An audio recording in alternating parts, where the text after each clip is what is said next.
Tá ok. Então, a aula já tem tratado disso aqui, ó, que já temos passado. A definição de hermenêutica, já vimos, né? Como tomou emprestado do deus Hermes, ou Mercúrio da cultura romana, por causa da atuação dele como intérprete da sentença divina, né? Então já vimos isso aí. O objetivo, preservar a fidelidade do texto, a capacidade de interpretação e a possibilidade de compreensão dos textos. Então esse é o papel da hermenêutica.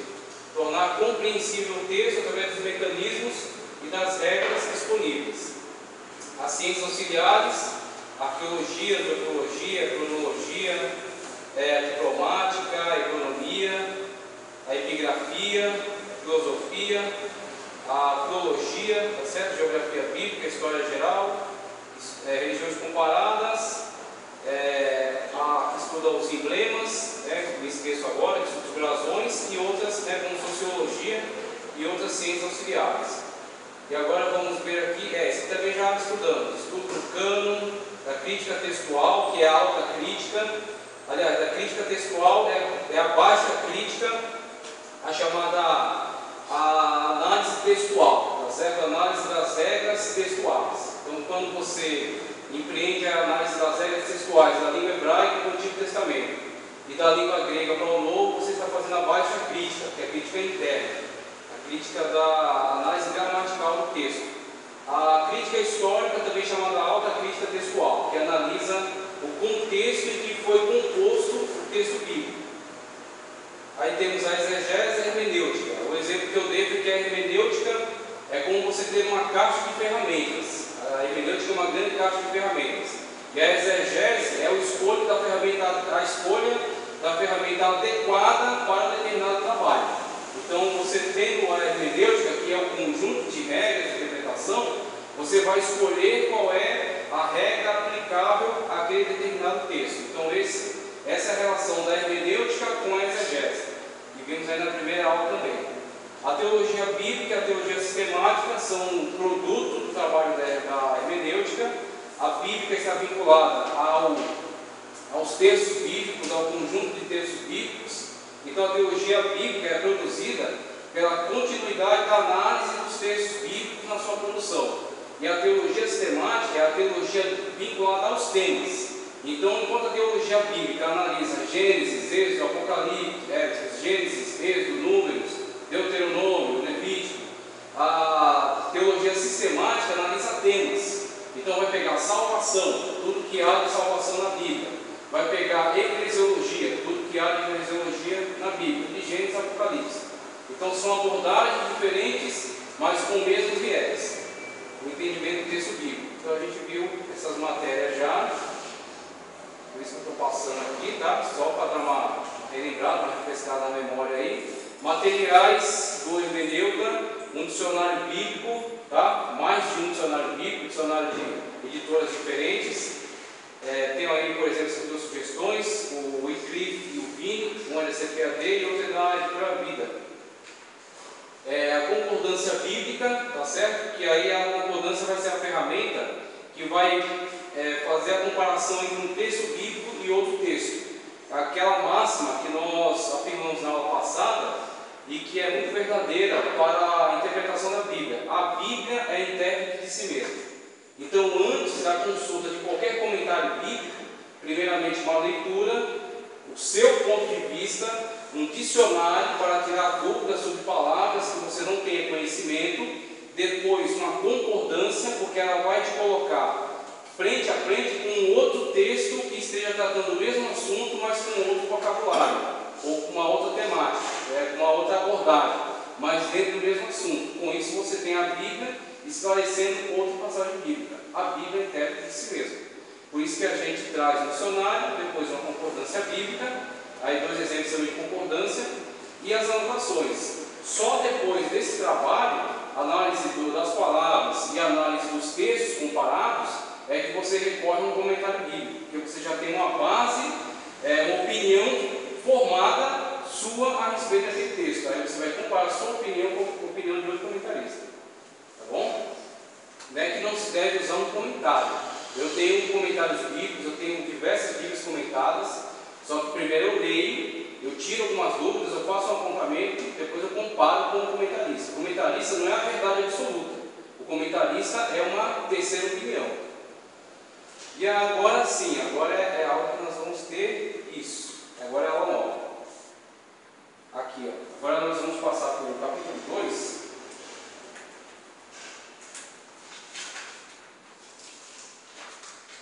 Capítulo 2, vamos ver a página. Vamos ver se é a mesma página que vocês têm aí. A minha apostila é mais antiguinha. A minha página aqui é 14. Que página é de vocês? 20? Tudo isso? Meu Deus. Bom, mas o texto eu dei uma olhada, está igual. Então vá para aí. A minha é 14. Nessa parte, uma vez que ele deu uma geral sobre como é formada a hermenêutica, quais são as ferramentas de trabalho da hermenêutica, ele vai agora dar uma visão geral sobre a Bíblia. Vai montar toda a estrutura bíblica diante de você, para você ter um domínio sobre a estrutura bíblica, você saber trabalhar com todo o seu material, saber trabalhar com todo o seu conteúdo. O hermenêuta, que pretende tornar claro o entendimento acerca dos textos bíblicos, ele vai usar os recursos, as ferramentas disponíveis a ele, mas ele, em primeira instância, vai recorrer sempre ao texto bíblico, vai recorrer sempre à comparação entre textos bíblicos. Por isso que o teólogo aqui ele faz questão de fazer uma grande exposição geral sobre a hermenêutica e as suas ferramentas de trabalho, e ele também vai expor agora a estrutura geral do cânon bíblico. Então nós temos aí, dentro dessa análise, começar a entender acerca da composição da Bíblia. Visão panorâmica e estrutural da Bíblia. Veja só, a Bíblia contém cerca de 3.566.480 letras. Agora eu comprei uma ferramenta nova. Letras, tá bom? Agora, ele parte de que pressuposto para essa análise? É a partir de uma determinada língua. Por exemplo, esses dados são para a língua portuguesa. Isso aí, obviamente, vai ter alteração para a língua inglesa, vai ter alteração para o alemão, que as palavras são gigantescas, e vai ter alteração para o hebraico. O hebraico isso aqui vai ser muito menor, porque o hebraico é uma língua consonantal. Então, as vogais são, no texto maçorético, são simplesmente sinais diacríticos, colocados acima ou abaixo da letra. A vogal, no texto maçorético, não é letra. Letra é a consoante só. E aí, o hebraico moderno hoje, ele adota novamente o hebraico sem vogais. O hebraico com vogais é o hebraico maçorético, que é o hebraico bíblico, tá? Então, esses números são para a língua portuguesa. 733.692 palavras, tá? 31.173 versículos, 1.189 capítulos e 66 livros, com a variação da Bíblia Católica, que inclui livros apócrifos, livros deuterocanônicos. Então, por isso, eles têm mais livros. O Antigo Testamento é 3 vezes maior que o Novo. Já percebeu, né? Já notou como o volume do Antigo Testamento é bem maior que o Novo. Então, algumas coisas gerais sobre a Bíblia. O meio exato da Bíblia é o Salmo 118, versículo 8. Tá? Você dá uma lida aí para ver qual é o meio exato do texto, do conjunto dos textos bíblicos. Vamos ver o que tem mais. A palavra Senhor aparece 8.000 vezes, pelo menos. A palavra Senhor aparece 8.000 vezes, distribuída ao longo do texto canônico. Temos mais, o Antigo Testamento tem 66 livros e o Novo tem 27, básico. Né? Para quem já fez introdução ao Antigo e Novo Testamento, isso aí já está completamente tranquilo. O maior livro é Salmos e o menor é a terceira carta de João, características de cada livro. Inclusive o Salmo não é um livro só de um autor só. O livro dos Salmos é uma grande composição onde tiveram diversas participações, entre elas Davi, Salomão, Moisés, Asaf, diversos salmos. Inclusive os salmos, ele não tem divisão por capítulo, porque não tem uma sequência lógica. Cada salmo começa e termina no próprio salmo. O próprio salmo, ele começa o assunto e encerra. Então o outro salmo não está em conexão com esse. O salmo 3 não está em conexão com Não é uma continuidade textual, é uma continuidade lógica. Por isso que você não, na verdade, não diz Salmo capítulo 159, versículo tal. Está errado, é Salmo 159. Porque esse é um salmo, o outro é outro salmo, o outro é outro salmo. São diferentes salmos, não estão ligados numa sequência lógica, tá? Então, características do livro em relação ao tamanho. O Antigo Testamento tem 929 capítulos e o Novo Testamento tem 260 capítulos, tá bom? O que mais? O Antigo Testamento tem 23.214 versículos e o Novo Testamento tem 7.959 versículos. Vamos ver, para encerrar aqui essa parte aqui estrutural. O maior está em Esther 8:9. Isso aqui, maior versículo, Esther 8:9. E com relação ao menor versículo, tem também uma questão problemática aí de tradução, porque para uma tradução, Êxodo 20:13 é o menor versículo. Para outra tradução, vai ser Jó. Vai ser um versículo de Jó. Isso por quê? Formas de palavras. Enquanto um usa uma palavra que tem uma composição maior, outro usa a palavra que tem outra composição maior. Então, conforme a tradução, vai ter uma diferenciação entre os menores versículos, mas geralmente é tido como Êxodo 20:13, o menor versículo. Sim? Várias vezes o menor versículo é João, né? Jesus chorou. É outra variação, né? Jesus chorou, mas conforme aqui é Êxodo. É tudo uma variação textual. Mas essas são informações que nem são tão relevantes, né? Vamos ser sinceros. Aqui, vamos ver. Isso, aqui mesmo, divisão. A divisão da Bíblia em capítulos. Para a grande maioria das pessoas, divisão em versículos já passamos. A Bíblia em versículos, perfeita tal, vamos ver. Divisão em capítulos. A minha é 14 ainda. Na primeira página para vocês. Olha só. Os livros da Bíblia são divididos em 1.129 capítulos, sendo 929 versículos no Antigo Testamento e 260 no Novo. O maior capítulo é Salmo 119 e o menor é Salmo 117. A divisão da Bíblia em capítulos foi feita pelo abade dominicano Hugo de Sanchez, por volta do ano de 1250. E aí vai as somatórias de novo. Então, o que eu quero ressaltar daqui, tá? Porque cálculo, conta, você tem na apostila já, porque você tem que decorar isso. O que interessa é aquilo que há de conceitual. Então, por exemplo, a divisão da Bíblia em capítulos. Para você que é um estudioso, que já estudou o Antigo Testamento e agora está estudando o Novo Testamento, isso tem que ser uma informação muito tranquila. Mas para uma pessoa que não tem esses estudos, e você vai entrar como um auxiliar para ela, isso aqui não é tão óbvio, isso aqui não é tão claro. As pessoas nascem e morrem conhecendo a Bíblia tal qual ela está hoje, como você tem em suas mãos. Uma Bíblia que tem divisão de livros, uma Bíblia que tem divisão de capítulos e de versículos, e que tem subtítulos. E a pessoa pensa até que aquele subtítulo encontrado na Bíblia, ele é também um texto canônico. E aí onde mora o erro. Um erro que as pessoas comuns podem cometer, porque elas não fizeram aula de hermenêutica, mas é um erro que você não pode cometer, porque você, a partir desse momento, você conhece como é a formação disso aqui. Então o que acontece? Quando a pessoa olha para o texto bíblico e ela vê essas divisões, ela pensa que esse negócio aqui nasceu já da inspiração divina, que ela já veio assim. Quando você vê, por exemplo, o subtítulo desse aqui, ó, está colocado aqui, ó. O que temos aqui? Eclesiastes 4, os males e as tribulações da vida. Pronto. Foi o Espírito Santo de Deus que inspirou a dizer que isso aqui diz respeito acerca dos males e das tribulações da vida? Não foi. Isso aqui é trabalho de um editor. Isso aqui é trabalho de um editor. Alguém que estava editoriando essa Bíblia entendeu que iria facilitar o trabalho para você inserir esse subtítulo aqui. Tem um ponto de vista de um editor. Isso aqui não é coisa inspirada. Isso aqui, ó, esse número maior aqui, capítulo. Capítulo também não nasceu com a Bíblia. O capítulo foi inserido nela para a facilitação do estudo. isso aqui, ó, versículos, né, que no caso a maioria das nossas Bíblias, os versículos são sempre agrupados assim.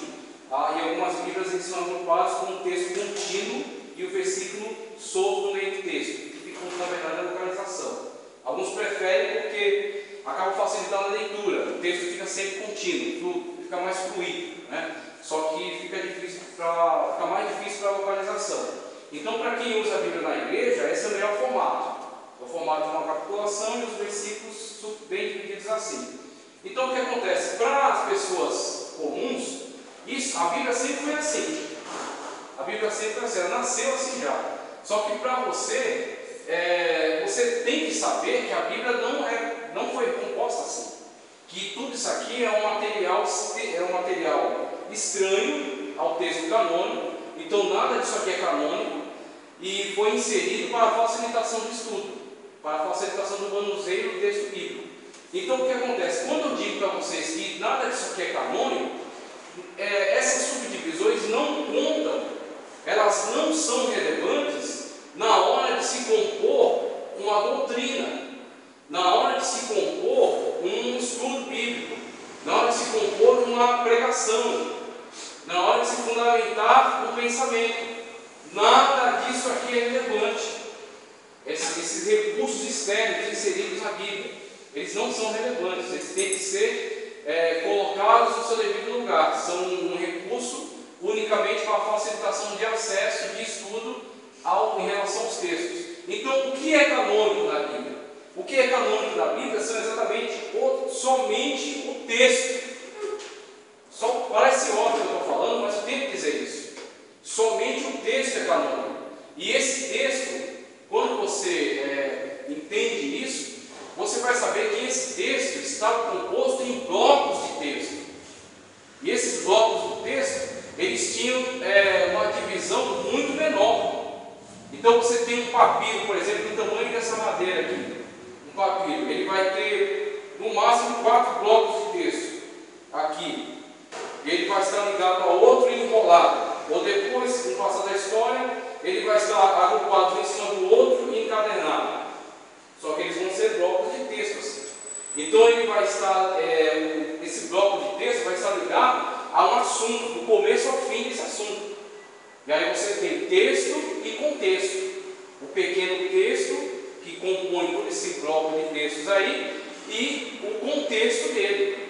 Ele começa e termina no mesmo contexto. Quando inicia-se o trabalho de capitulação e de versículos, subdivisão em capítulos e versículos, e são inseridos subtítulos, você tem uma mão externa trabalhando no texto canônico. Então você tem que separar aquilo que é externo daquilo que é canônico. Agora, qual é o maior sentido disso que eu estou lhe dizendo? Porque chega fulaninho e chega beltraninho aqui na igreja e fala assim: irmão, eu tenho um versículo que diz uma coisa extraordinária. E esse versículo aqui, se a gente for seguir esse versículo, as mulheres têm que orar com o véu na cabeça, porque está lá o versículo, e é texto bíblico. Aí eu pergunto para você, qual é a importância de você ter achado um versículo para constituir uma doutrina? Inclusive, muitos estudiosos têm usado essa máxima: quem tem um versículo não tem nenhum. Quem tem um versículo não tem nenhum. Então o que acontece? Você chegar para mim com um versículo para dizer que aquilo está fundamentando uma doutrina é completamente irrelevante. Porque este versículo que você diz que é uma revelação divina, aquele versículo que está constituindo uma nova doutrina ou um ponto de vista, ele na verdade não existe. Não existe um versículo.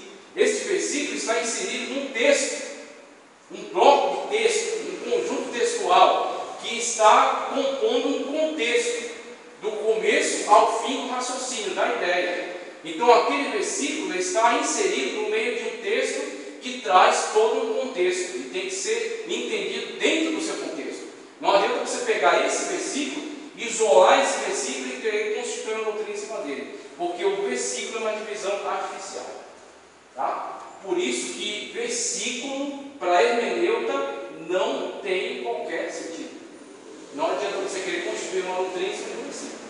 É completamente inútil. Você achou um versículo? E daí? O que diz o texto antes? O que diz o texto depois?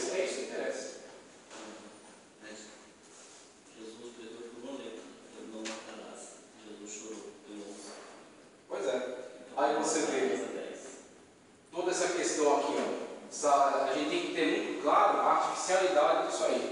E aí você vê, por exemplo, aqui, ó, a divisão em capítulos. Quem começou a divisão em capítulos? Esse camarada aqui, chamado Hugo de Saint-Cher. Ele começou isso em 1200, tá? 19 de março de 1263. Foi um cardeal franco-dominicano, comentarista da Bíblia. Nasceu em Saint-Cher e converteu-se aos jacobinos, que é uma ala religiosa dos franceses, em 1225. Estudou filosofia, teologia, a lei canônica, tendo presidido vários conselhos durante o seu ministério. Foi ele quem dividiu a Bíblia em capítulos no ano de 1250.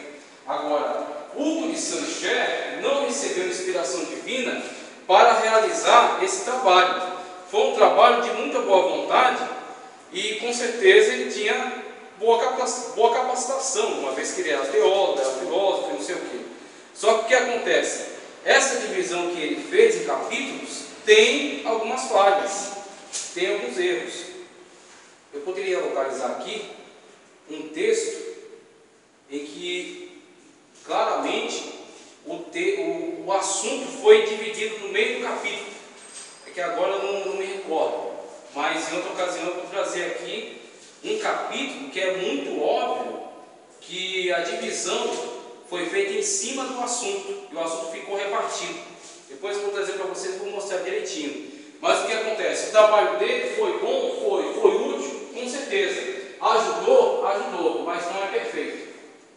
Porque a divisão que ele fez em capítulos, em alguns momentos, o capítulo divide o assunto no meio. E aí o que acontece?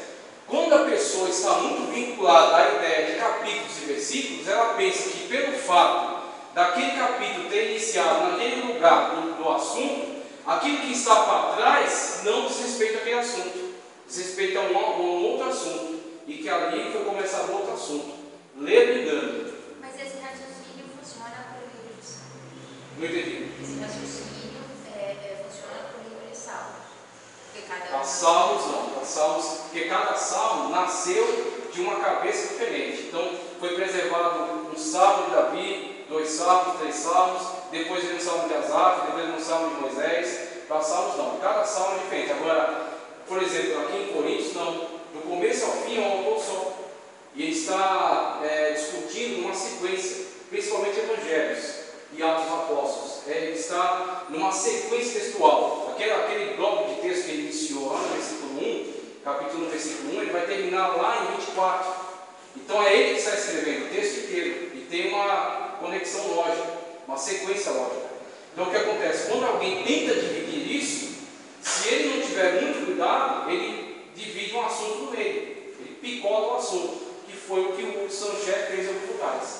Agora com relação a salmo não, cada salmo é como se fosse um pedaço, uma folha diferente, que ele só juntou e fez um livro. Uma coisa do que é salmos. Também são músicas, né? Músicas. Cada música é individual. Uma partitura diferente, por exemplo. Né? Então, salmos são música. Não, mas foi isso que eu falei. Salmos é assim, já esse que você está falando, não. Ah, sim, entendi. entendi. O número, Com salmos o funciona. capítulo não divide os assuntos. Verdade, com salmo funciona coletivo, porque cada um é diferente. Muito bem, é isso aí. Você falou que é incorreto citar o versículo, o verso. O versículo não constitui doutrina. Não, nos Salmos é incorreto citar o verso, tem que falar verso. Então, o verso está certo, o verso vai falar capítulo. Salmo, capítulo tal. Mesmo que ele usa aqui o maior capítulo de Salmo, ele usa porque é uma forma de localizar. Mas o Salmo, na verdade, não tem capítulos divididos. São salmos. Salmo tal, salmo tal, salmo tal, porque cada salmo é independente um do outro. Mas você pode falar o número. Salmo número. Salmo número? Isso. Muito bem. Verso. E outra coisa que eu vou pedir para vocês, tirarem da mente de vocês, em nome do Senhor Jesus. Não falar assim, primeiro livro aos reis, segundo livro aos reis, primeiro livro a Samuel. Quem escreveu para Samuel esse livro? Primeiro livro de Samuel, segundo livro de Samuel, primeiro livro dos reis. Porque o cronista da época dos reis escreveu esse livro. Samuel escreveu esse livro. Primeiro livro das crônicas, um cronista escreveu esse livro. Porque quando você diz está dizendo que esse livro foi endereçado a Uma carta, né? uma carta, você trata ele como uma carta. Aos Tá? romanos, então, está correto. Aos romanos, isso, porque é carta. E sim, porque Paulo escreveu aos Romanos. Divisão em versículo. Aí a divisão em versículo foi feita em duas situações. Aí a primeira, tratando aqui, ó, a Bíblia possui 31.173 versículos, sendo 23.214 no Antigo, 7.959 no Novo. O maior versículo da Bíblia encontra-se em Esther 8:9 e o menor em Êxodo 20:13. Esses dados são alterados tanto em outras versões quanto em outros idiomas. A divisão da Bíblia em versículos foi feita em duas etapas, a saber, o Antigo Testamento em 1445 pelo Rabi Natan, que essa aqui é só uma imagem ilustrativa, tá? Não tinha a foto dele não. Rabi Natan. E o Novo Testamento em 1551 por Robert Stevens, um impressor de Paris. Stevens publicou a primeira Bíblia dividida em capítulos e versículos em 1555.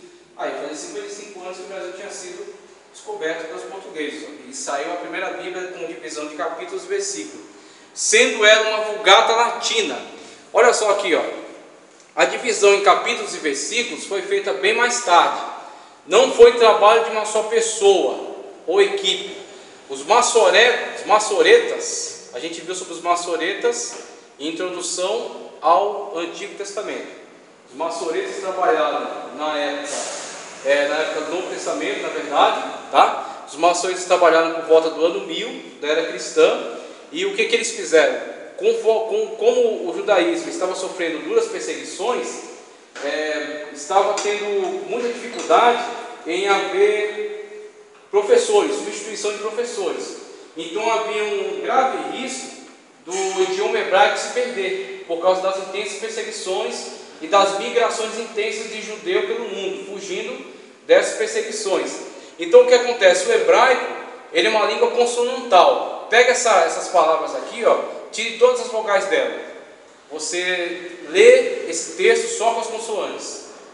Como que você pode ler um texto só com as consoantes? Se você conhecer o texto, se você conhecer a forma das palavras. Então o que acontece? Para se aprender o hebraico, era imprescindível um professor. Você aprendia o hebraico em casa com o manual. Então você tinha que ter um professor junto de você para te ensinar que palavra é aquela, porque não tinha vogais, só tinha consoante. Você saber que vogal se aplica naquela palavra. E é o que acontece com a perseguição. Muitos professores morreram e foi difícil substituí-los.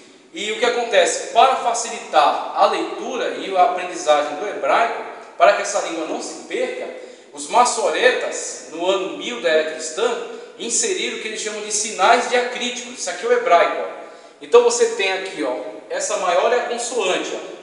E esses pinguinhos aqui, ó, esses pequenos sinaizinhos, são as vogais que foram inseridas no ano 1000 pelos maçoretas. Essas vogais indicam aqui que tipo esses sinais indicam que tipo de vogal se aplica nessa consoante. E aí o que acontece? Tornou-se mais fácil o aprendizado do hebraico.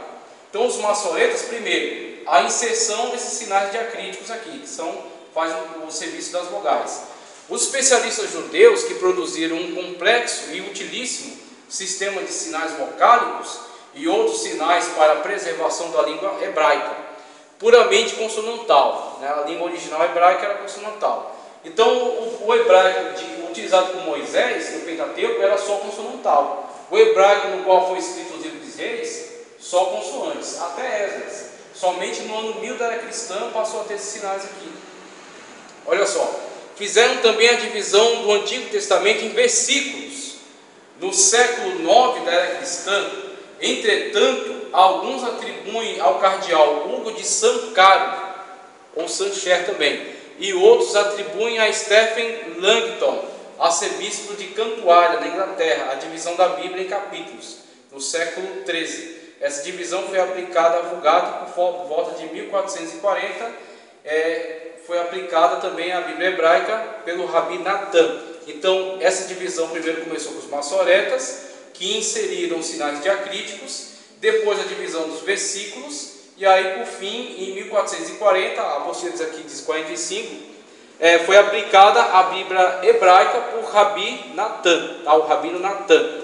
E aí ele diz que em 1555 surgiu uma Bíblia Vulgata latina completamente dividida desde o Antigo e Novo Testamento em versículos e capítulos, completamente dividida em versículos e capítulos, no ano de 1555.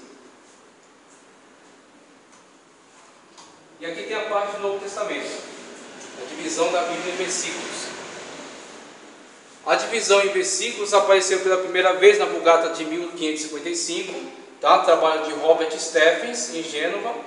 Em 1551, Robert Stephens tinha lançado em Gênova uma edição do Novo Testamento grego, a primeira Bíblia inglesa, essa com divisão de capítulos e versículos. Foi publicada em Gênova em 1560. Então está aí uma imagem da Bíblia em latim, tá? Chamada Vulgata.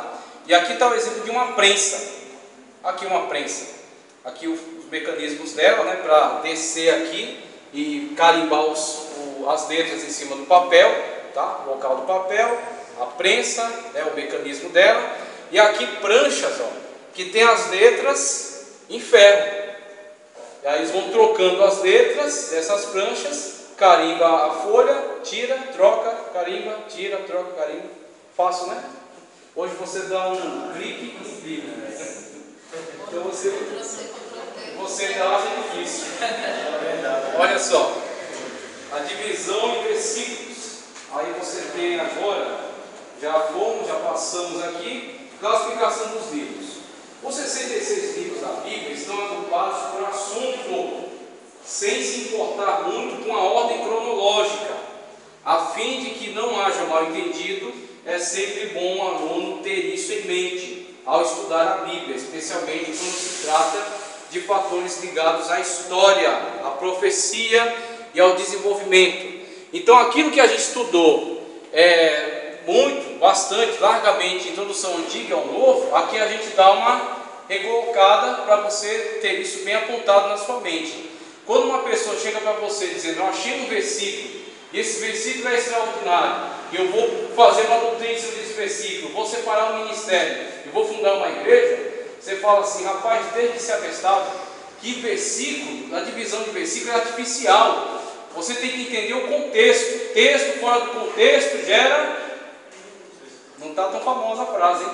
Texto fora do contexto gera pretexto, como diz o Elias Soares, lá no programa que ele tinha na musical.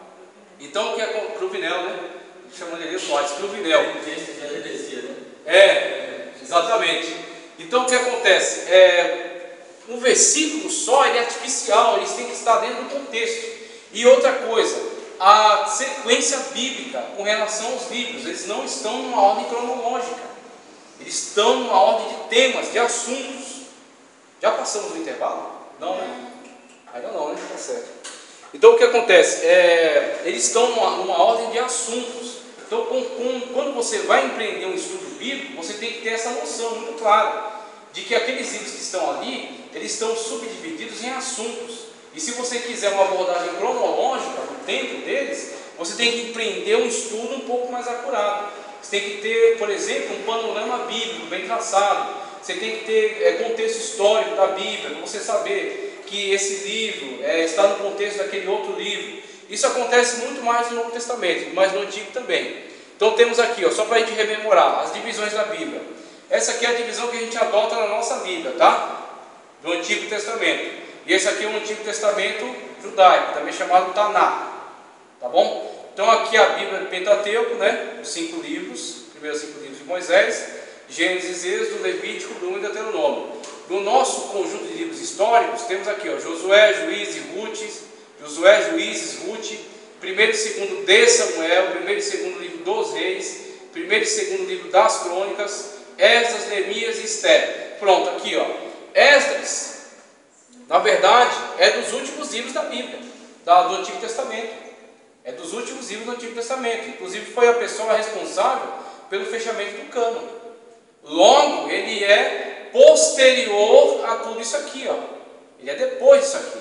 Ele é contemporâneo desses 3 aqui, Esses 3 camaradas aqui, Ageu, Zacarias e Malaquias, que dá um trio aqui de música de sertanejo, né? Ageu, Zacarias e Malaquias. Uma viola, né, e eles arrebentam. Então o que acontece? Esse camarada aqui, Esdras, Neemias e Esther também, são contemporâneos desses. Só que eles estão aqui atrás, por quê? Temática. Eles foram colocados dentro de um tema dos livros históricos. Tá? Então não é uma ordem cronológica. Aqui temos os livros chamados poéticos ou sapiensais: Jó, Salmos, Provérbios, Eclesiastes e Cantares. Profetas maiores, 5, profetas menores, 12. E aí temos aqui, ó, a mesma Bíblia, tá? Mesma quantidade de texto, com outra organização. Aqui tem 39 livros, aqui tem 24 livros. Que mistério, hein? Que mistério. Aqui tem 39, aqui tem 24, mas é a mesma Bíblia. Tem a mesma quantidade de texto. Por quê? Aquilo que a gente já falou. Aqui, ó, o primeiro conjunto de livros canônicos, a base do cânon, não só do Antigo Testamento, de toda a Bíblia. Tá? A lei. Aqui, ó, isso aqui é chamado a lei, Torá. Quando fala-se de Torá, fala-se desses 5 livros aqui. 5 livros de Moisés, os primeiros livros canônicos. Profetas, Nebiim, tá? Nebiim, profetas na língua hebraica. Profetas anteriores, olha só a questão de profetas anteriores: Josué, Juízes, Samuel, Reis. Não é primeiro e segundo Samuel, Samuel, porque eles juntam num livro só. Aí você mata a questão aqui, desse aqui tem 24 e esse aqui tem 39. Samuel é um livro só, Reis é um livro só. Profetas anteriores, tá? Aqui é profetas anteriores, aqui é históricos. Aqui profetas posteriores: Isaías, Jeremias, Ezequias e 12, os 12. Esses 12 aqui são um livro só, os 12. Tá? Por isso que vai dar esse cálculo. Aqui tem 39, aqui tem 24. E aqui os escritos, Ketubim, poéticos, Salmo, Provérbios e Jó, poéticos, tá? Aqui também são poéticos, só que aqui está na terceira divisão, aqui está na quarta já. Os 5 livros, o chamado Megiló, que são lidos nas festas: Cânticos, Ruth, Lamentações, Esther, Eclesiastes. Ó, aqui Lamentações está logo seguido de Jeremias. Ele é um pequeno livro, profetas maiores. Lamentações é um outro livro, ele é pequeno, mas ele está aqui, porque a divisão temática achou por bem colocar Lamentações perto de Jeremias, porque é uma sequência lógica. Megiló, aqui ele está em Megiló, uma das últimas divisões da Bíblia hebraica: Cânticos, Ruth, Lamentações, Esther, Eclesiastes. Livros históricos para eles. Olha os nossos livros históricos aqui, ó. Os nossos são esses, ó. Os livros históricos deles, ó. Daniel, para nós é profeta menor. Daniel, cadê Daniel? Não, para nós é profeta maior, perdão. Daniel para nós está entre os profetas maiores. Para eles está entre os históricos. Tá? Foi explicado já em introdução antiga. Por quê? Esdras e Neemias é um livro só, está junto, e Crônicas também é um livro só. Tá? Então, isso aqui, ó, são divisões na Bíblia. Então você vê, essas divisões também são artificiais. Também são artificiais. O que é canônico é o texto. As divisões são artificiais, subdivisões são artificiais, capítulos, versículos, subtítulos. Tudo isso é artificial. Tudo isso foi criado para a facilitação do estudo. Mas ele não pode ser levado em consideração de uma forma excessiva na hora de se compor uma doutrina, tá certo? Porque senão vai incorrer em erro. E aí você vai entender agora acerca do Novo Testamento. Novo Testamento, qual é a situação do Novo Testamento? A divisão do Novo Testamento. Você tem a divisão básica do Novo Testamento, é isso aqui, ó. Tem livros tratando acerca de história, tem livros epistolares, tá? As epístolas ou cartas. A gente viu que epístola é um termo que é mais adequado por ser de um caráter mais técnico, tá? E profecia, o livro o livro a profecia do Novo Testamento, né? O livro A Profecia por Excelência do Novo Testamento. Os livros com cunho histórico estão divididos em Evangelhos e Atos. Dentre esses, temos dos Evangelhos uma outra divisão chamada Sinóticos, tá? Mateus, Marcos e Lucas. Sinóticos porque estão olhando numa mesma direção, estão dando um enfoque semelhante, por isso são sinóticos. João contrasta com eles. Eles são evangelhos, mas 3 são sinóticos. E João é colocado como suplementar aqui, mas geralmente ele é chamado de teológico, o evangelho teológico. Atos é o livro histórico por excelência do Novo Testamento, tá? Histórico, Atos. Epístolas, paulinas, 3 epístolas. Dentre as epístolas que estão aqui, ó, as epístolas às igrejas que Paulo escreveu. E dentro das paulinas, temos as epístolas às igrejas e as epístolas aos indivíduos, tá? Igrejas e aqui indivíduos. Primeira e segunda carta é a epístola de Paulo a Timóteo, epístola de Paulo a Tito e a Filemão, tá certo? E aí, dentre as epístolas, as paulinas, 13, dentre elas as igrejas e aos indivíduos. E as gerais temos aos judeus, dentre essas aqui escritas aos judeus, temos Hebreus e Tiago, que são endereçadas aos judeus. E dentre as gerais também temos aos judeus e gentios, 1ª e 2ª de Pedro, 1ª e 2ª, 3ª de João e Judas, tá? Epístolas paulinas e epístolas gerais. E aqui é Apocalipse. Então temos aí essas subdivisões. Todas essas divisões aqui também são artificiais, certo? Pode perguntar, pode falar. Pode refrescar a memória da diferença Sim. entre epístola e carta? Uma carta pode ser uma epístola, mas uma epístola jamais é uma carta. Por que uma carta pode ser uma epístola? Porque a gente costuma chamar carta, porque a língua portuguesa não tem uma designação específica para carta e epístola. Ela mistura os dois. Uma carta pode ser uma epístola, por quê? A gente pode pegar um texto complexo e bem ordenado, bem técnico, e chamá-lo de carta. Na verdade, teria que ser chamado de epístola. Mas uma epístola, que um texto técnico, um texto formal, ele não pode ser chamado de carta, porque carta, conforme a designação que nós vimos aqui em introdução ao novo, um bilhetinho, sem qualquer tipo de formalidade, pode ser uma carta. A gente viu tipos de carta escrita, por exemplo, no época do Novo Testamento. Uma lista de compras pode se chamar uma carta. Você manda para alguém fazer aquelas compras lá. Pode ser uma carta, mas não uma epístola. Todas as cartas são as epístolas. Exatamente. A epístola, necessariamente, ela tem uma formalidade. Ela tem, por exemplo, prólogo, tem epílogo, tem o contexto, começo, meio e fim, tem regra. Então, a epístola tem uma formalidade a mais. Então, temos aí as organizações são artificiais. É isso que o hermeneuta tem que ter isso em mente muito claro, muito tranquilo, para que ele não cometa erros. Com isso, a gente viu aqui, Antigo Testamento, que para mim é a página 15, Novo Testamento, tá? E aí eu já cheguei aqui na página 16, já tem isso aqui, doutrinários, profecias, tudo isso aqui foi tratado. As coisas 16 da nossa forma. 21. Vamos acompanhando aí, hein? Autoria da Bíblia. Agora chega uma parte aqui muito importante, muito interessante. Vamos ver aqui, Autoria da Bíblia. Aqui o trabalho começa a ficar bem mais interessante. Autoria da Bíblia. Terminologia, primeiramente. Vamos ver. Estou perto do intervalo. Em 10 minutos você sai do intervalo. Autoria da Bíblia. Com respeito à autoria da Bíblia, uma das primeiras dificuldades reside em saber quem é ou quem são seus autores. Somente Deus ou Deus e o homem. Dupla autoria e sensus plenior. Os teólogos ortodoxos afirmam que a Bíblia resultou do esforço confluente de dois autores, o humano e o divino. A produção do texto sagrado é divinamente inspirada e fluiu da ação divina junto com a ação humana. Entretanto, há quem questione essa ideia, fazendo a seguinte pergunta: nessa tarefa conjunta, o autor divino queria dizer a mesma coisa que pretendia ser dita pelo autor humano?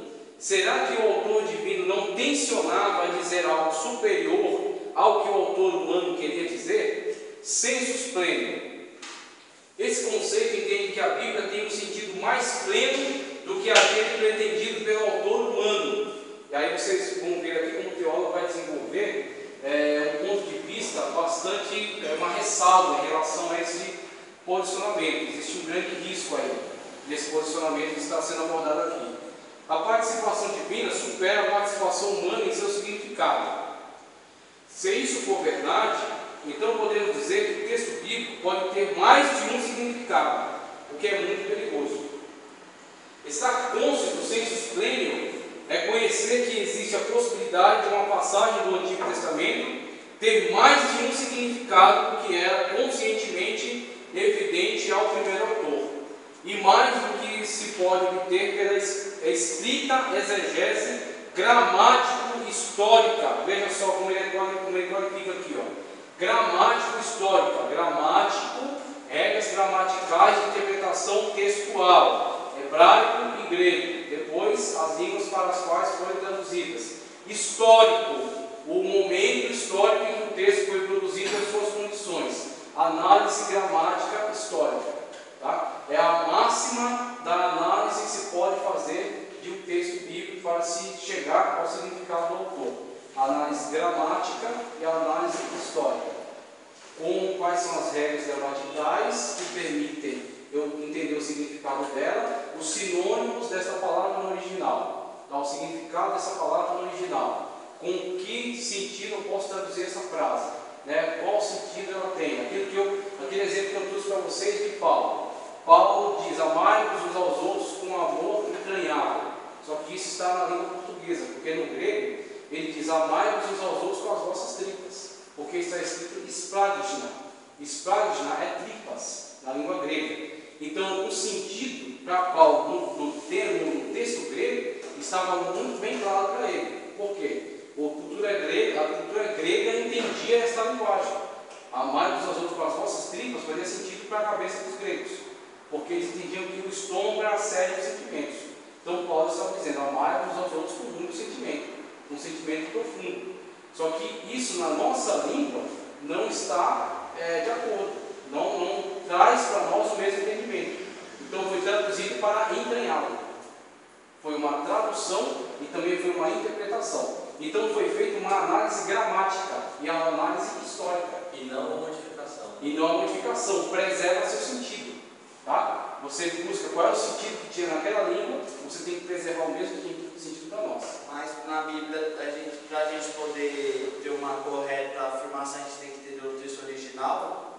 Quanto mais recursos você tiver, mais você chega na... Texto primitivo mesmo. Exatamente. Pois é. Se você não tem muitos recursos, você tem aí algumas ferramentas. Se você não conhece o grego e o hebraico, não tem problema, você recorre ao dicionário.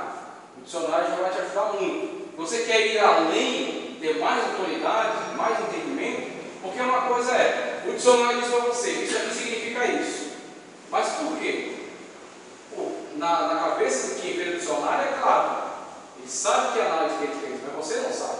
Essa é a questão. Então, se você conhece tanto quanto o autor do dicionário, você tem o mesmo poder de interpretação dele. Então, por isso que recorre-se aos originais, ao grego e ao hebraico. Agora, se você não tem esse recurso, o dicionário, você já vai ter um bom entendimento. Professor, mas assim, a Bíblia da qual ela foi traduzida, ela não oferece nenhum perigo, né? Pode confiar, não oferece. Aí o que acontece? Depende da Bíblia que você comprar. Se você comprar a Bíblia West Tower, eu não garanto. Se você comprar a Torre de Vigia, aí eu não garanto. Porque eles vão por essa empresa aqui, ó. A Bíblia tem mais um significado. Eu acho que uma pergunta da conclusão breve é se uma pessoa somente com a Bíblia, sem outros recursos, ela pode alcançar o entendimento, né, da vontade de Deus, da teologia da salvação. Pode. Eu acredito que sim. Acho que você não precisa de outros instrumentos para alcançar a salvação por meio da Bíblia. Exatamente. Aquilo Agora, que é... também para fortalecer esse Aprofundar mais. conhecimento. Quando eu fiz a pergunta, eu não pensei. Se você não Se não conhece você grego, se você não conhece hebraico, você não se salva. se você não fez curso de teologia, Não, você não se não. salva. Salvação, o mínimo para salvação já está completamente disponível. Né? Eu sou o caminho, a verdade e a vida. Não há dificuldade nisso. Né?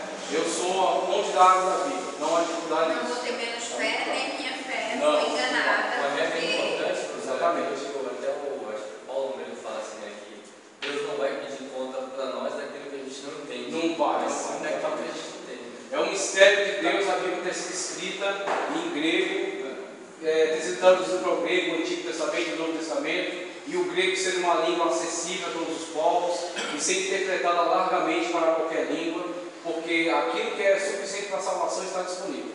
Está E Deus completamente ela, disponível. né, para preservar. Deu certo, exatamente. O que nós fazemos aqui é ir sempre além, sempre mais. Então, a salvação já está muito clara, muito tranquila. O que nós fazemos é ir além para buscar mais recursos. Então, se você tem condições de ir além, você tem que ir além. Vai falar. Não é de conta, então, o que a gente está fazendo. Da ignorância, exatamente. Né? Com o tempo da ignorância. Então, isso que é maravilhoso da parte de E Deus. é importante sempre, antes de ler a Bíblia, orar. É verdade. inspiração divina. Aquele que busca de Deus. Exatamente. O livro que é publicado no momento, não sei se a leitura por Deus te abre a mente e você Esclarece completamente. Verdade. E é o Espírito Santo que conduz aquilo que ele quer falar. O autor. Você está junto com ele. Isso que é maravilhoso daquele que tem fé, que vê com fé. Olha só, terminando a leitura do senso pleno, aqui diz o seguinte: análise gramática histórica. A natureza da inspiração divina é tal que os próprios autores das Escrituras, muitas das vezes, não estiveram conscientes do mais pleno significado e da aplicação final do que escreveram.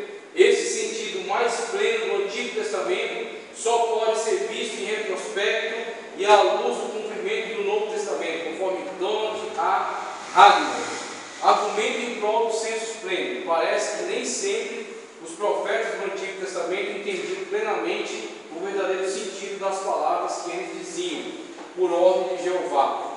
Olha só o texto aqui, da qual salvação inquiriram e trataram diligentemente os profetas que profetizaram da graça que vos foi dada, indagando que tempo ou que ocasião de tempo o Espírito de Cristo que estava neles indicava anteriormente, testificando os sofrimentos que a Cristo haviam de vir, e a glória que lhes havia de seguir, aos quais foi revelado que não para si mesmos, mas para nós eles ministraram essas coisas que agora vos foram anunciadas por aqueles que, pelo Espírito Santo do céu, vos pregaram o Evangelho, para as quais coisas os anjos desejam bem habitar, conforme 1 de Pedro 10 ao 12. Daniel parecia não entender o significado de todas as visões proféticas que lhes foram dadas. Daniel 8, 27, 12 e 8. O mesmo podemos deduzir da profecia de Caifás, registrada em João 11, 49 e 52. Refutação. Esse argumento não pode prevalecer por várias razões. A aceitação da ideia de duplo significado das Escrituras pode abrir caminho para todo tipo de interpretações. Pronto. Com isso, não há uma regra magna. Não há uma regra magna interpretativa. Por quê? Simplesmente um determinado grupo pode, sobre o mesmo texto, constituir uma outra doutrina, baseando-se na hipótese de haver mais de um significado para o mesmo texto. Então, esse é o problema desse posicionamento do senso pleno. Ou seja, o autor ele não teve domínio sobre o senso, ele não teve um pleno conhecimento daquilo que ele estava inspirado a escrever. Com isso, pode ser que alguém alegue que tem hoje mais recursos de ler aquele texto que foi registrado por aquele autor sob inspiração divina e alcançar um conhecimento maior do que ele. Basicamente, é sobre esses fundamentos que se respalda as testemunhas de Jeová, as sentinelas, porque elas frequentemente relançam livros, revistas, comentários, reinterpretando aquilo que às vezes elas mesmas afirmaram. Em determinado momento da história, eles afirmaram que Jesus voltaria dia tal. Aí Jesus não voltou, nós estamos todos aqui ainda. E aí, o que é que eles fazem? No dia seguinte, na semana seguinte, eles lançam uma outra revista dizendo que, na verdade, aquilo foi uma interpretação parcial e que agora a liderança tem uma nova interpretação melhor, mais perfeita, né? Mais inspirada do que aquela e que diz tal coisa. E aí, o que você faz? Você sempre mantém uma margem de escape para uma outra possibilidade de interpretação. Então, o que acontece? Isso é um grande risco. Isso é um grande risco. Isso é pegar o texto bíblico e tirar dele toda a firmeza doutrinária. Deixar nele sempre uma coisa vaga, uma coisa ofuscada, uma possibilidade sempre aberta de uma nova interpretação, de uma nova construção doutrinária em cima das mesmas bases. Com isso você não pode refutar uma heresia dizendo, olha, texto tal, versículo tal, afirma tal coisa. Isso está em contradição com aquilo que você está afirmando. Porque ele está dizendo, não, você teve uma determinada linha de raciocínio que alcançou uma parte do entendimento. Mas essa minha ideia aqui é de estar melhorando esse entendimento. Na verdade, não é que é uma heresia, é simplesmente um outro ponto de vista sobre o mesmo texto.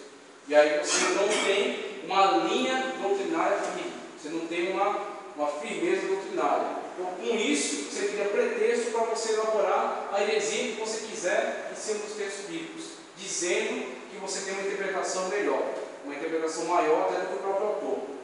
Olha, a passagem de 1 de Pedro 1, 10 ao 12, pode ser entendida com o significado de que os profetas do Antigo Testamento ignoravam somente o tempo do cumprimento de suas predições, mas não o significado. Vocês, quando fazem a leitura de um texto, vocês têm que se atentar sempre ao posicionamento que está sendo desenvolvido pela argumentação.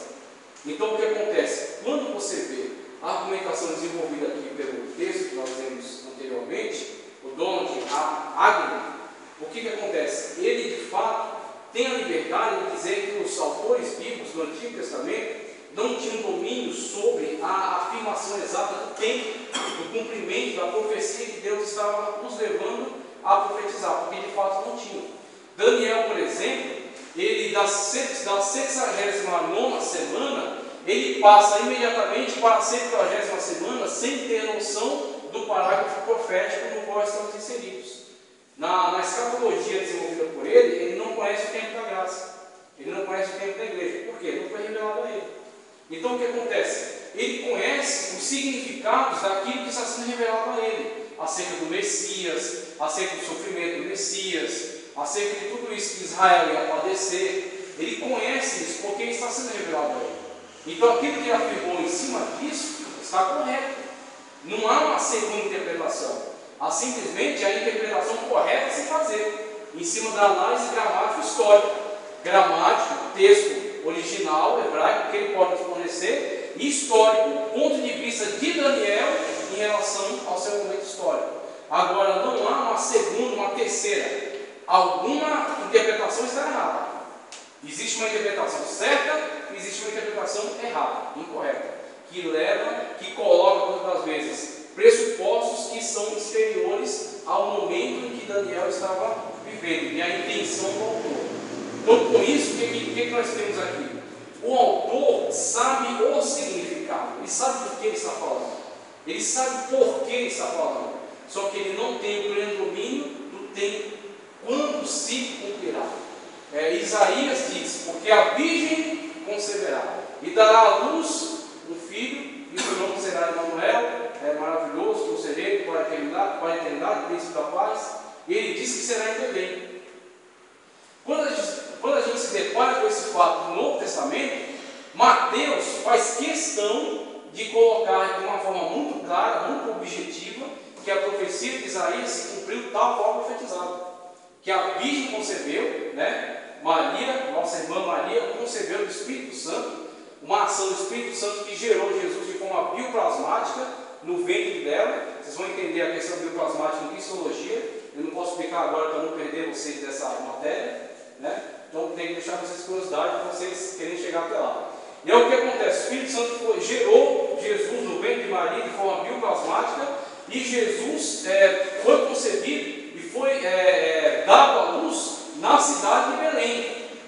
Então ele estava em Nazaré quando concebeu, mas ele nasceu em Belém, no cumprimento da profecia de Isaías. Então Isaías não tem uma segunda e uma terceira interpretação para isso, que nem as pessoas, muitos teólogos fazem uma interpretação alegórica, alegorizam a Bíblia inteira. Isso é um erro, isso é um erro e é um risco, é um grande risco doutrinário.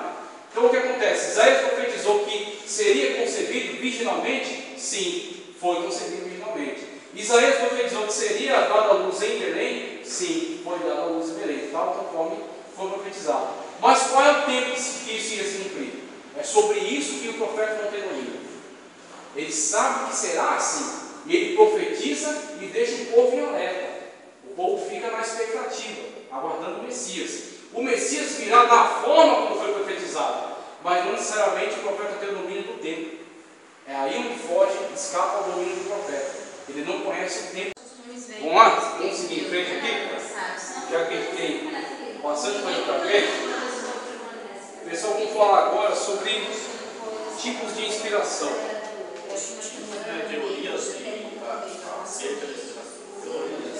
Cadê? Terminologia, né? Deixa eu ver onde é que eu estou aqui. Teorias Não me perca. acerca da inspiração da Bíblia. Teorias acerca da inspiração da Bíblia. Muito bem. Teorias acerca da inspiração da Bíblia, exatamente. Embora a palavra inspiração aparece apenas uma vez no Antigo Testamento, lá em Jó 32:8, e também somente uma vez no Novo Testamento, lá em 2 de Paulo a Timóteo 3,16, admitimos que toda a Bíblia é inspirada por Deus. O fato dessa palavra não aparecer com frequência nas Escrituras não significa que as Escrituras não sejam inspiradas. A exemplo disso, temos o caso da Trindade. Sabemos que a palavra Trindade não aparece nenhuma vez na Bíblia. No entanto, a Trindade está presente em toda a Bíblia. A Trindade é um termo técnico criado por a teologia moderna, a teologia medieval, para expressar uma verdade. Então a Trindade é um termo técnico. Por exemplo, você não vai achar a palavra onipotente na Bíblia. Você não vai achar a palavra onisciente na Bíblia. A palavra onipresente. Mas Deus é onipotente? É. Deus é onisciente? Também. Deus é onipresente? Com certeza. Foram Então, palavras criadas para justificar. isso. Conceito lá. Exatamente. Mas a Trindade também, né? Expressa a verdade. Para expressar. Expressa essa verdade das três pessoas que são o mesmo Deus, a mesma essência. Então a palavra Trindade entra nesse sentido, termo técnico. A Trindade está presente em toda a Bíblia. O mesmo podemos falar da palavra fé, que só aparece uma vez no Antigo Testamento, lá em Abacuque 2:4. Se não me engano é Emuná. Entretanto, em todo o Antigo Testamento encontramos homens e mulheres cheios de fé. Então, independentemente do texto ter ou não afirmado que essa pessoa manifestava fé, o contexto em que ela está sendo descrita demonstra uma atitude de fé. Abraão ouviu a voz de Deus e saiu de dos caldeus em obediência ao Senhor que ia levar ele para uma terra que ainda ia mostrar a ele. E essa atitude dele, Paulo interpreta em Romanos que é uma atitude de fé. Ali está a descrição da atitude. Creu a fé e foi imputado com justiça, né? Exatamente. Inclusive ele é o pai da fé. O pai da fé. Ali a contextualização da atitude que demonstra a manifestação da fé.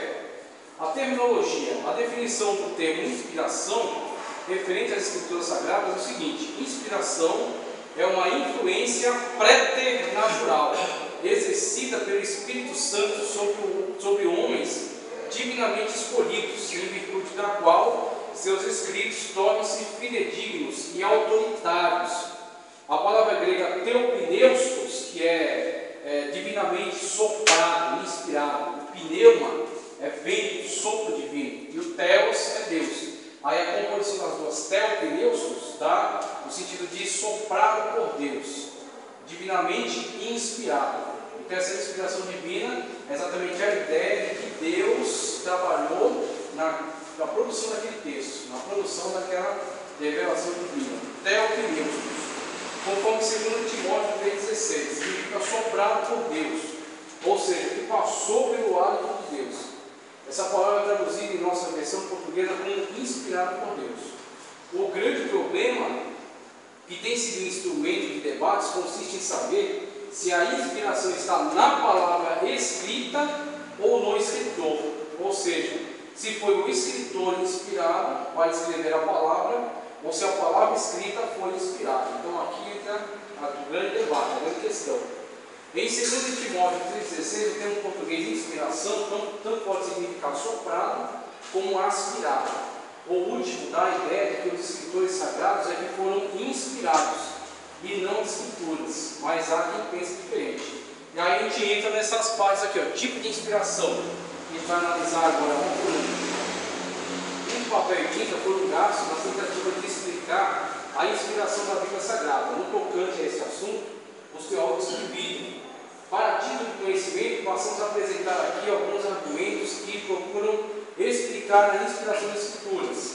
Com respeito a esse assunto, há 3 argumentos predominantes conhecidos como ortodoxia, modernismo e neortodoxia. A visão ortodoxa diz que a Bíblia é a palavra de Deus, mas com o surgimento do modernismo, essa visão foi mudada na ótica de muitas pessoas que entendem que a Bíblia apenas contém a palavra de Deus. No entanto, recentemente impulsionados pela existência especialismo contemporâneo, os chamados teólogos neortodoxos começaram a entender que a Bíblia torna-se a palavra de Deus somente quando as pessoas têm um encontro pessoal com Deus através das suas páginas. Primeiro, a ortodoxia. A ortodoxia, que é a nossa casa, né? Que é o nosso ponto de nosso modo de trabalho. A doutrina ortodoxa prevaleceu durante cerca de 18 séculos na história da igreja. Essa doutrina foi ensinada pelos pais da igreja em geral, com poucas exceções. Os teólogos ortodoxos têm afirmado que a Bíblia é a palavra de Deus inspirada de forma verbal e depois escrita por homens autorizados por Deus. Porém, as tentativas de explicar as disparidades existentes no estilo e na cultura dos autores humanos ocorreu uma divisão na unidade da ortodoxia. Na divisão ortodoxa surgiram duas opiniões, a saber, a opinião do ditado verbal, que afirma que os autores humanos registram apenas aquilo que Deus havia ditado, palavra por palavra, e os que defendem o chamado conceito inspirado, que afirmam que Deus inspirou somente os pensamentos dos autores humanos, e eles escreveram esses pensamentos inspirados na própria cultura, de acordo com a capacidade de cada um. Veja aí o problema, onde está o problema? Né? Qual é a questão que está sendo debatida aí? A questão da inspiração, da ortodoxia, é linkar esse texto aqui como completamente teopneusos, completamente inspirado, completamente soprado por Deus. Agora o problema mora na dinâmica dessa inspiração. Tudo bem, ele é soprado por Deus, ele é inspirado por Deus, mas qual é a dinâmica da produção textual da Bíblia? Como que esse sopro divino se manifestou e se materializou no texto sagrado que temos a dispor? E aí a ortodoxia racha, ela se divide. Ela vai por uma linha que fala que a inspiração divina é a tal ponto que ela é ditado verbal. Ou seja, se no texto da carta de João está escrito A, é porque o Espírito de Deus disse A. Está escrito B, porque ele disse B. Está escrito a palavra no princípio em Gênesis, é porque o Espírito disse no ouvido da pessoa que escreveu, no princípio. Ele ditou e a pessoa escreveu. Qual o problema disso? Se é o mesmo Espírito que está ditando um mesmo texto, por que os textos têm variações? Né? Se foi ditado verbal. Por isso que a ortodoxia rachou no meio. E ela passou a adotar a posição do ditado verbal, de um lado, e a posição da inspiração, o conceito inspirado do outro. O que é o conceito inspirado? O conceito inspirado diz: este homem foi escolhido por Deus. O Espírito Santo escolheu essa pessoa. Essa pessoa tem as suas características. E o que o Espírito Santo de Deus vai fazer com essa pessoa? Ele vai inspirá-la, porque o Espírito Santo de Deus está presente nela. Vai inspirá-la a escrever as verdades de Deus. Quando ele absorve, né, essa inspiração divina e transmite ela no papel, ele vai transmitir aquilo que o Espírito Santo de Deus inspirou a ele, mas com as características dele. Por isso vão ter variações textuais. Moisés tinha uma capacidade intelectual, uma capacidade cultural e uma erudição. Então ele teve condições de escrever aquele Pentateuco da forma como foi escrito. Se você pegar o tipo de escrita de Moisés e comparar com a profecia de Amós, logicamente vai haver uma diferença. E essa diferença não só na tradução. O conceito inspirado entende que o autógrafo, o que é o autógrafo? O texto que saiu da mão do autor. O autógrafo, se fosse comparado entre o autógrafo de Amós com o autógrafo de Moisés, haveria uma diferença no sentido do estilo, no sentido da forma textual. E é o que acontece. Isso decorre do quê? Das diferenciações características dos autores. Então, no texto sagrado, houve ali características pessoais dos autores, de acordo com a sua condição pessoal, mas a condição pessoal dele estava sendo inspirada pelo Espírito Santo. O Espírito Santo, ele está garantindo toda a verdade do texto. Está garantindo que o texto seja submetido à verdade. Mas, junto com essa inspiração, está indo também características pessoais do autor. É mais ou menos o que o apóstolo Pedro fala acerca de Paulo, segundo a sabedoria que foi dada. Exatamente. Exatamente. Aí onde eu coloco aqui o meu ponto de vista. Eu acredito nesse conceito da inspiração, porque se não fosse assim, se fosse o ditado verbal fosse tal qual é, nós teríamos um texto muito mais homogêneo. Quando você pega, por exemplo, o Evangelho de João, o Evangelho de João é inspirado, o Evangelho de João é uma revelação divina, mas se você pegar o Evangelho de João e comparar com o de Lucas, você vai ver características muito diferentes. Porque Lucas tinha uma característica pessoal diferenciada de João, no sentido de ser um erudito. Ele teve muito mais recursos linguísticos para empregar no seu texto. E aí João não tinha tantos, João era mais simples. Ele era um judeu, pescador, tinha suas limitações, mas as suas limitações foram completamente supridas pelo Espírito Santo. Então o que ele escreveu, completamente inspirado, completamente revelado, mas com as suas características. É que nem você pegar as pessoas, né? Você tem esse exemplo da caixa de ferramenta, transfere ele para um estojo. Você tem um estojo, tem diferentes objetos lá que você pode usar para escrever um texto. Você consegue escrever o mesmo texto com diferentes objetos. Você pode usar um lápis, você pode usar uma caneta, você pode usar um giz, você pode usar uma tinta guache e pintar as letras. Você usa diferentes materiais, mas consegue o mesmo texto. E assim Mantém a mesma ideia. Exatamente, mantém a mesma ideia. É essa a harmonia bíblica. A harmonia bíblica é a harmonia da inspiração.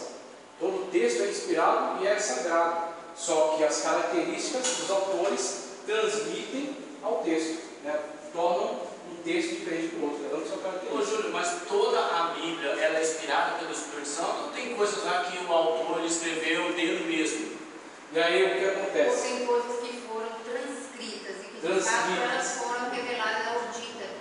A gente sempre faz uma diferença entre o autógrafo e as traduções.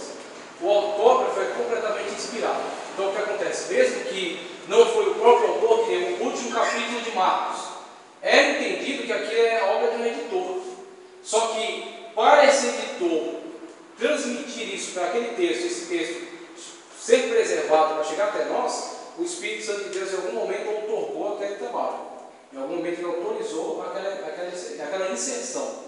Por exemplo, quando um autor fala acerca da sua própria morte, óbvio que não foi ele. Josué narrando, com Moisés narrando como foi a sua morte. Foi alguém que inseriu aquilo lá. Só que a inserção dessa edição, a inserção desse trabalho é autorizada pelo Espírito Santo. E aí a gente O tem tabernáculo não foi feito conforme Deus disse a Moisés. Exatamente. Palavra Modelo. Mas as medidas e tudo. Modelo. Então ali não foi uma coisa inspirada, ali foi uma coisa lida, assim, dita para ele. Agora você vê quem editou. Deus. Então, é o mesmo que inspirou todos os demais Então, livros. essas duas opiniões aqui, ortodoxas, elas têm verdade. É verdade, absolutamente. Isso foi bom, essa colocação foi ótima. Tá. Não é que adotar uma exclui a outra completamente. Existe um lugar que é ditado. Os 10 mandamentos. 10 mandamentos é ditado. É ditado verbal. Ali não é conceito inspirado. Farás de tantos povos. Realmente, muito bom, muito boa contribuição. Tanto a questão dos modos do tabernáculo, né, não é simplesmente inspirou, Moisés, faz um tabernáculo ali, vai. Aí Moisés vai lá, faz assim, assado, e de repente ele ia fazer algo até parecido com o que ele conhecia. Não, Deus deu o modelo, é assim e é assim. Trouxe a árvore, então que Deus deu a árvore. Exatamente. Maravilha, pode ir. Mas o apóstolo Paulo de Anos, que ele fala da opinião dele, estaria errado isso? Não, por quê? Porque ele separa. Ele separa, deixa muito bem claro que aquilo ali, digo eu, mas não o Senhor. É bom que o homem, e aquilo ele fala de acordo com o seu contexto. Não casa. Exatamente. Agora, tem muita Pode coisa na acontecer. Bíblia que não foi inspirada por Deus. Por exemplo, quando Judas traz Jesus. Assim, Muitas coisas. Tem uma a questão. inserção dela, é isso que a gente está tratando. Ela ter sido colocada lá. Por exemplo, sobre Davi tinha mandado buscar Batseba para ele adulterar com ela e depois matar. Deus não inspirou esse sentimento, mas Deus inspirou o cara que escreveu, que foi muito macho, para escrever naquele texto que Davi fez essa besteira, essa piada. E se não tiver o Espírito de Deus para inspirar esse camarada, não disse que esse negócio nunca, porque eu escrevi. Aí que está a grande diferença da Bíblia. Deus não quer esconder a falha do homem. Não poderia falar, mas não coloca não. Exatamente. Acho que ele falhou. Então a ortodoxia adota esses dois pontos. Aí vemos uma base bíblica aqui. Ó. O texto de 2 Timóteo 3,16 é a maior prova bíblica para afirmar que a inspiração da Bíblia veio por meio do ditado verbal. Pronto, aqui é um argumento do ditado verbal. Em Êxodo 24,4 diz que Moisés escreveu todas as palavras do Senhor. Maravilha, ditado verbal. Em Isaías 38 diz que o Senhor ordenou a Isaías que escrevesse num livro a mensagem eterna de Deus. Ditado verbal também. Em 2 Samuel 23,2, Davi confessou que o Espírito do Senhor falava por ele e que a sua palavra estava em sua boca. Jeremias recebeu a ordem: não te esqueça de nenhuma palavra. Exatamente. No Novo Testamento, tanto de Jesus como dos apóstolos enfatizaram com muita ênfase a palavra inspirada ao dizer: está escrito. O apóstolo Paulo testificou dizendo: falamos não com palavras de sabedoria, mas com as que o Espírito Santo ensina. No Apocalipse, João escreveu nos advertindo a não tirar nenhuma palavra dessa profecia. No Sermão da Montanha, Jesus declarou que não somente as palavras, mas até mesmo os pequenos sinais da palavra hebraica vieram de Deus. Vieram de Deus. Vos digo que até que a terra e o céu passem, nem um jota um tio sobre tirar a lei, sem que tudo seja cumprido. A doutrina ortodoxa afirma que era a palavra de Deus que chegava aos profetas no tempo do Antigo Testamento. Agora, quando o profeta ele diz: assim diz o Senhor, acabou. Ali, assim diz o Senhor. O Senhor está dizendo para ele, está narrando aquilo que o Espírito Santo de Deus está transmitindo a ele. Ele não tem argumento. A inspiração conceitual. O famoso teólogo H. Strong criou a teoria conhecida como inspiração conceitual. Na sua teoria, ele diz que Deus teria inspirado apenas os conceitos e não as expressões literárias particulares com que cada autor concebeu seus textos. Sendo assim, Deus teria dado seus pensamentos aos profetas, que escreveram cada um de acordo com a sua capacidade de exprimir-os, tais pensamentos divinos. Dessa maneira, Strong evita o mecanismo do ditado verbal, defendido por teólogos ortodoxos, e com isso ele preserva a origem divina das Escrituras. Strong diz que Deus concedeu a inspiração conceitual, e os homens de Deus contribuíram com as suas expressões verbais, dentro dos seus próprios estilos. E ali a gente vê as duas, né? Elas se complementam. De certa forma, elas se complementam. Existem características textuais diferentes entre um livro e outro, mas existe dentro dos próprios livros muito ditado verbal. Muita coisa que veio do jeito que saiu da boca de Deus foi transmitido para o autor e registrado no livro.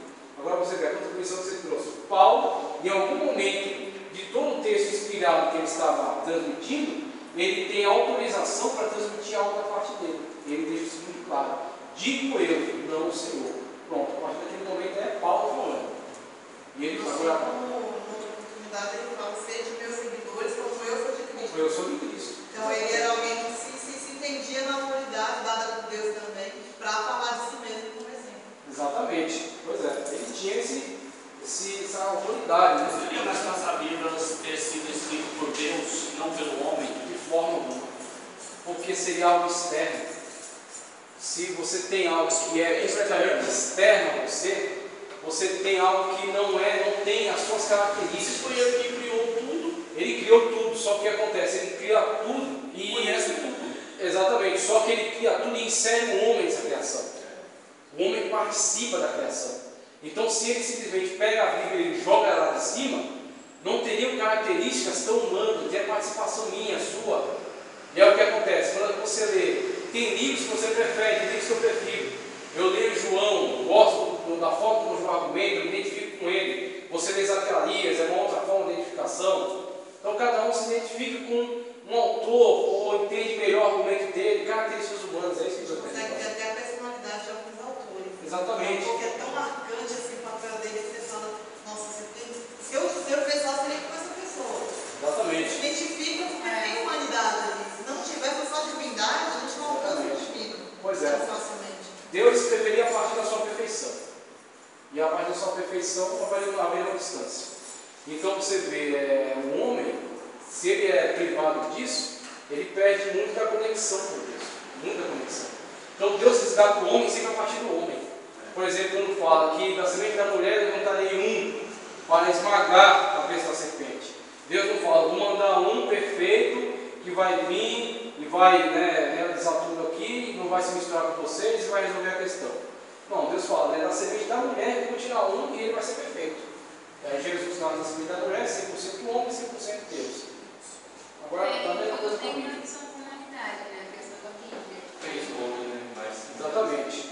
Como pregar, os anjos poderiam fazer isso, mas Os anjos. o cuidado é o ser humano.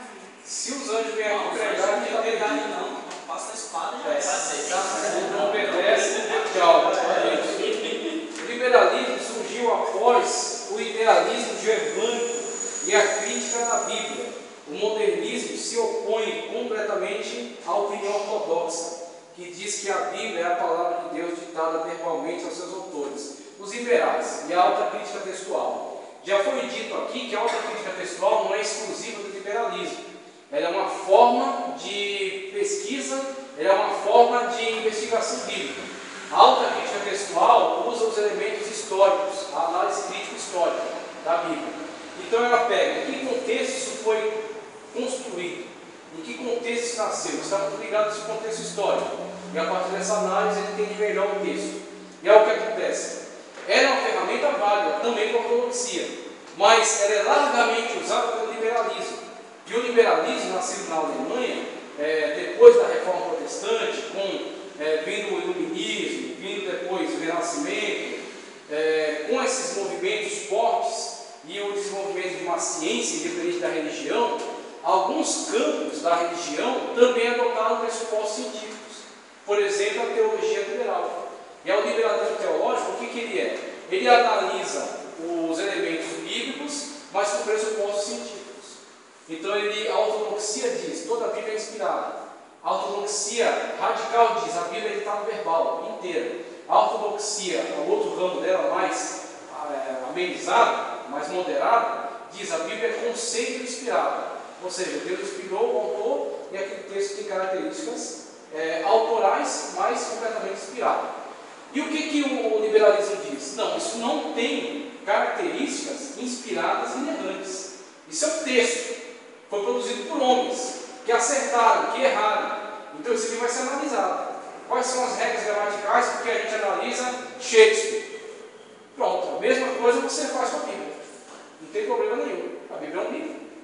Um livro analisa ela tal qual um livro. Então eles vão dizer, isso aqui Jesus disse. Mas isso aqui não foi Jesus que disse. Isso aqui foi a igreja que disse para tornar Jesus um herói. Aí, milagre. Não, milagre não existe. Quem já viu milagre? Existe milagre. Prega? Hã? Eles pregam assim a palavra? Olha, eles na verdade não são bem pregadores não, mas eles estão envolvidos em muitas academias importantes e muitas das vezes um plano educacional de um país tem a colaboração desses caras. Então o que eles vão prezar muito? Pelos textos morais, pelos textos éticos, princípios morais, essas coisas que fundamentam a sociedade, né? Bom funcionamento da sociedade, expressa mais por isso. Mas usado muito a Bíblia no ambiente corporativo como um excelente livro para autoajuda. muito bem, pois é. Muitas pessoas que têm ansiedade estão usando a Bíblia como livro de autoajuda. É um livro fácil, acessível, barato, com as histórias de conquista. Isso aí. Tiram uma ação e um bom livro. Pega o que interessa, para eles. Se não tiver inspiração, Então, exatamente, ele coloca só essa parte aí. Conceito da iluminação. A gente não vai conseguir chegar até o final, já está bem tarde. Teoria da levitização, ortodoxia, levitização, liberalismo, conceito de iluminação. O conceito da iluminação está incorporado no pensamento modernista dos teólogos liberais. Tal conceito diz que as partes inspiradas da Bíblia resultaram através de uma iluminação divina na vida de homens piedosos e religiosos da antiguidade. Esses homens receberam essa iluminação de acordo com a sua capacidade receptível. Aqueles menos receptíveis com menos capacidade de compreensão registraram a iluminação que recebeu de Deus, misturando-a com as errôneas ideias religiosas e científicas da época. Sendo assim, a Bíblia resultou num livro com vários níveis de revelação. E aí nós temos o famoso cano dentro do cano. A Bíblia é um cano dentro do cano. O que é cano dentro do cano? A Bíblia é um conjunto textual. Tá bom. Agora, esse conjunto textual, ele tem uma parte dele que é inspirada. E tem parte que foi erro, meu amigo. Eu estou dizendo isso? Não. Quem está dizendo isso são o pessoal do conceito da iluminação, porque eu não acredito nesse negócio. Mas eles acreditam. Eles acreditam que veio uma iluminação. Dessa iluminação surgiu algo inspirado. Uma frase, né? Um texto, uma afirmação. Só que dentro dessa questão inspirada, tem outras questões que são meramente culturais e da época. Agora, o que acontece? Dentro dessas questões culturais, tem algumas delas que, de fato, são questões relacionadas à época do autor. Mas o fato de ela estar ali é porque ela tem um conceito que vai ser aproveitado por nós. Algum conceito. Por exemplo, Paulo falava sobre as mulheres orarem com véu na igreja. Existe um conceito cultural grego, que é importante para aquela época. Agora, o que fica para nós? A questão do véu está ligada à sociedade daquela época. Mas a questão do zelo que o apóstolo tinha pela ordem e pela decência é universal. Então, se aquele véu tinha um significado naquela época, o significado está preservado, mesmo que a prática não esteja. Por isso que o conceito da iluminação não pode ser defendido, não pode ser prolongado por nós, porque eles dizem que pelo conceito da iluminação tem coisas da Bíblia que estão fora. Mas naquela época eles não usavam o véu dentro do templo ou fora do templo também? Eles usavam, ela usava constantemente. Usava constantemente. Para a sociedade. Então tinha essa prática aí da mulher, se ela não portasse o véu, ela era indecente. Só que o véu era a característica social daquele tempo. O que tem que ficar não é o véu, tem que ficar é o conceito. Qual é o conceito? Decência.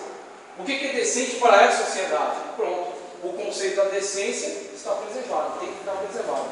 Então a iluminação diz isso. A Bíblia tem página que pode ser rasgada. É isso que eles estão dizendo. Tem coisa que foi daquela época. É muito fácil, irmão. Porque tem coisas que a Bíblia vai bater forte e você usa esse subterfúgio. Não, isso era da época.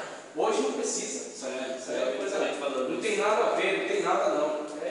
É um risco. Quem tem autoridade para ficar dizendo o que é para ser aplicado hoje e o que não é? A quem você vai dar autoridade? Esse é o problema. Quando você diz que a Bíblia é um cano dentro do cano, você vai dizer, isso aqui que me interessa é cano, isso aqui que não interessa não, isso aqui é cultural, nada é. Então, não me interessa. É que os outros estão fazendo nessas igrejas que eles abrem. Exatamente. Eu vou encerrar a aula, aí na próxima a gente vai pegar capítulo 3, mas antes a gente vai pegar esse último aqui, ó. Maneiras de interpretar a Bíblia. Só que a gente tem aqui, a gente acabou de conceito de iluminação, conceito de intuição. Então a gente tem que se lembrar, hein? Para mim está na página 19, o que está para vocês? 27. Certo? A gente tem que continuar dessa.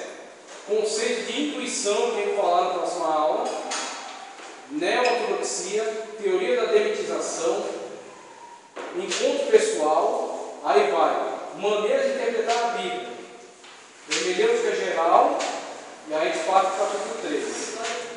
Tá? A gente vai pegar isso aí, mais o capítulo 3.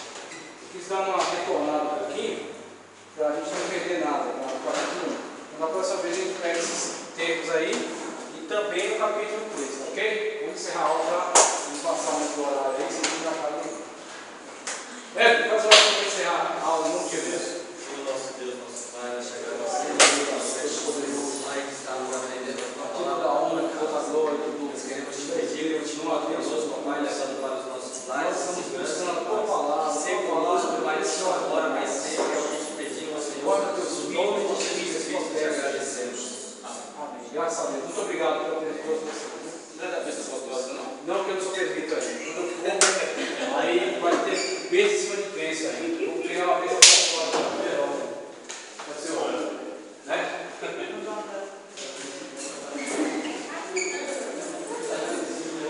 Pequeno na capela.